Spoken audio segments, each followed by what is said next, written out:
to the Future is sometimes criticized for being racist in its depiction of scary Muslim men threatening the white protagonists. It comes up suddenly, and the terrorists aren't integrated into the rest of the plot, which is considered to be about a boy and a scientist friend having a goofy adventure in the past. So the argument is that it's unnecessary and just adds to an Islamophobic culture. While I agree that the presence of the Libyan terrorists reproduces the common racist framework of people of color threatening white protagonists, and that their costumes are overly stereotypical, I honestly struggled to find a way to tell the same basic Back to the Future story without them. In addition to supporting a theme about the fear of nuclear war, they fulfilled two main purposes: giving a method of time travel, the plutonium, and providing a source of danger to lead to Doc's death and scare Marty into the DeLorean, making him travel into the past with the specter of danger overshadowing the time he came from, and to which he must return. Are you telling me that this sucker is nuclear? One thing to keep in mind is that nuclear warfare was a major theme in an earlier stage of development, which is still present in a subdued form. Save the nuclear test site! Save the nuclear test site! When we think of Back to the Future, we think of the DeLorean and the flux capacitor first, but then we also think of the lightning bolt in the clock tower. The state of the clock tower is important in all three films. It changes based on each decade. They renamed that backlot Courthouse Square in honor of the Back to the Future clock tower. That clock tower is iconic. That clock tower was originally a nuclear bomb. Instead of the lightning in the clock tower, there would have been a nuclear test. Marty would drive into a nuclear explosion while a cruel overseer who thinks Marty is a communist spy tries to kill him by detonating the bomb. This got as far as the storyboard stage. When we think about that, the terrorist plotline makes a little more sense. The two scenes are parallels. Antagonistic forces who want nuclear warfare try to kill Marty, but by driving fast in a really fun sports car, is able to harness the electrical power of plutonium, the same thing that would be used to kill people, and use it to escape death in a dramatic action sequence. If this had gone through, we would remember Back to the Future as the fun 80s comedy with the political commentary about civilians being threatened by nuclear war, both on the level of militant individuals and titanic states. They decided that Marty leaving Hill Valley to visit the test site didn't flow with the story very well, though, so they tightened it up by introducing the lightning and the clock tower to keep Marty in Hill Valley, and the anti-nuclear themes were pushed into the background.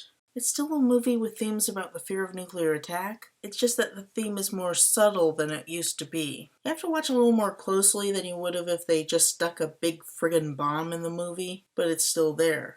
There's still the plutonium, the terrorists, a scared woman in the 1950s freaking out over Marty's radiation suit, and 1955 Doc anticipating atomic wars. So I don't think that terrorists and plutonium are a great divergence from the themes in the movie. Does it run like on regular unleaded gasoline? Unfortunately, no. It requires something with a little more kick. Plutonium! The method of time travel needs to be something really special, something that you couldn't get very easily. You could just have a strange combination of household items that no one ever thought to use, but that's kind of bland. Some stories, like The Accidental Time Machine by Joe Haldeman, use simplistic devices as a stylistic choice. But that isn't really the Back to the Future style. The Back to the Future time machine is a sports car. For something as amazing as a time machine, you want a wow factor. Let's do something that really cooks. Plutonium has a wow factor. It's an artificial explosive metal that can give people cancer and is a major component in atomic bombs. It's scary as hell. It's also somewhat plausible to use in a time machine to create a tremendous electrical output and create a portal, unlike something made from common household items. Time travel is really dangerous, and plutonium ties well into that danger element. So how is Doc realistically able to get plutonium or something like it? You don't just walk into a store and buy plutonium. I think being contacted by a malicious group makes more sense than Doc being a nuclear power plant worker who steals plutonium himself or something like that. That would make it a really different film. I think the only way you can have the plot be centered on Hill Valley and the casual lives of individuals in it is by having the source of the plutonium and the danger be a small rogue group of individuals evading the state that could easily slip in and out, and this group would have to be terrorists because no one else would want a nuclear bomb. Come on! Let's get you a radiation suit! We must prepare to reload! At that point in the storytelling, it just becomes a question of which terrorist to use. I suppose a white supremacist terrorist group could have been used, but that would have clashed with their contrast of race attitudes from present to past, where they're trying to make racism out to be something of the past. While I know that's not true, it would make the film not really say anything about race, which would make their depictions of racism fairly meaningless. I think if you're going to depict racism, you should try to make it say something progressive to keep from sending a message of endorsement about the racism itself. So at that point, you'd have to retool it to either be about racism as its main theme, which would significantly alter the story, or not depict racism. So if not white supremacists, what other relevant terrorists are there besides Muslim extremists? The eco-terrorists wouldn't use nuclear weapons, and weapons of mass destruction in general are outside the interests of a lot of contemporary terrorist groups who had smaller aims than indiscriminate mass murder. Also, as they are now, Muslim extremists were topical, as with the depiction of Ayatollah as a Max Headroom AI in Back to the Future Part 2, along with Ronald Reagan and Michael Jackson. So I think it makes sense to have them as villains. They could potentially go the route of having white goons as the on-screen terrorists, but that might be even worse for the representation issue. And they're still the implied Middle Eastern bosses. Another way to deal with racism is to have the protagonists be characters of color themselves, but due to racism of the 1950s, that would be a very different story. Closer to the Proud Family Season 1 Episode 15, I Had a Dream, where Penny Proud has a literal dream about traveling back in time. It's 1955, honey. And nobody in the Proud House uses the word black. And having to end racism in a sanitized version of Martin Luther King's activism. It's just hard to have a time travel story with people of color that is not fundamentally about racism. Here's how great it is to be white. I could get in a time machine and go to any time, and it would be fucking awesome when I get there. That is exclusively a white privilege. Black people can't fuck with time machines. A black guy in a time machine is like, hey, anything before 1980, no thank you, I don't want to go. I think it comes down to the fact that there should be more diverse stories out there. There should be movies like Back to the Future that star people of color and Muslim characters, so that this story about white people being threatened by Libyan terrorists is a non-issue. It's more of a problem with overall racist trends in society than with Back to the Future itself. Maybe I'm wrong, but I took an honest stab at trying to find a way to rewrite the terrorists and I couldn't find it, so that's my response. Anyway, Marty crashes into a barn.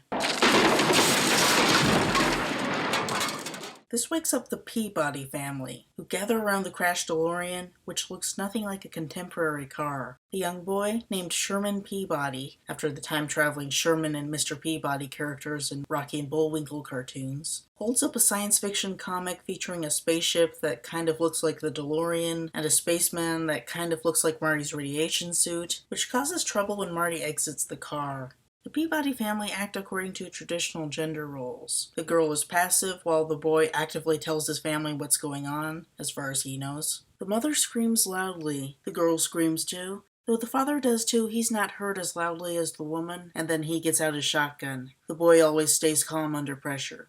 It's not the most feminist, but they are the first people we see of the wacky 1950s, and it's not so bad. In Marty's haste to exit the scene, he runs over one of the two pine trees that would become the basis for the Twin Pines Mall name. Marty is slow to accept that he's gone back in time, and he drives to his neighborhood, only to find that construction has barely started. He tries to ask help from a passing car, driven by an elderly man, but Marty's radiation suit freaks out the man's wife, who screams at her husband not to stop. Stop, we'll be dead!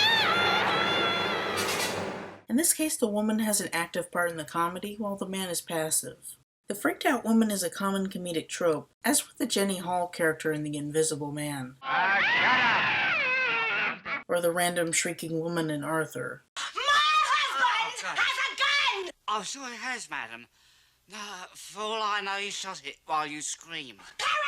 As it's linked to the idea that women are overly emotional and not capable of reasoning under pressure, I don't think it's a very feminist instance of active female comedy, though. The DeLorean has a starter problem, so Marty hides it behind a sign, and he walks to Hill Valley, which looks very different in 1955. The clock tower even works. A car drives by, promoting the re-election of Mayor Red Thomas, a white man. Progress is his middle name. The picture used to represent him is that of Hal Gaussman, the film's set decorator, not Buck Flower, who played the homeless man, as is often presumed. More on that later.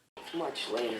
Marty finds a newspaper and sees the truth. Stunned, he walks into a coffee shop, which was the aerobics place in 1985, to look up Doc in the phone book. He calls, but Doc doesn't pick up, so he tears out the phone book page because Marty is an inconsiderate jerk. Lou, the somewhat racist white owner, gets annoyed that Marty's not buying anything, so Marty gets a coffee. As it turns out, the guy sitting next to him has exactly the same mannerisms. Yes, Marty has inadvertently sat down next to his teenage father. And then Biff comes in as a teenage bully with a gang of thugs, one of which constantly wears 3D glasses. Okay. Biff abuses George in a manner very similar to their discussion in 1985. Biff turns to bully Marty for his fashion, and George tries to join in on the bullying, showing that he's a little weasel. But Biff turns back to him to intimidate him some more. Biff and his gang leave dramatically, and Marty freaks out George by staring. Goldie Wilson, at this point a lowly restaurant worker, suddenly shows up to encourage George to stand up to the bullies. Goldie acts as a magical Negro character, a term coined by African-American director Spike Lee to describe a black character that continues slavery narratives by assisting white characters in its basic function. It's less of a straightforward use of the trope because, 1, his advice to George doesn't affect the plot at all. 2, it's just an excuse for him to show up where Marty can see him. And 3, it's contrasting his prosperous future with his lowly past. At the same time, though, it's implied that he rarely does this kind of thing about encouraging white kids, and George seems used to random black people trying to help him out. Goldie rants about how one day he's going to be successful. Marty recognizes him as the future mayor and blurts it out. Goldie loves the idea of running for mayor and launches onto that career path.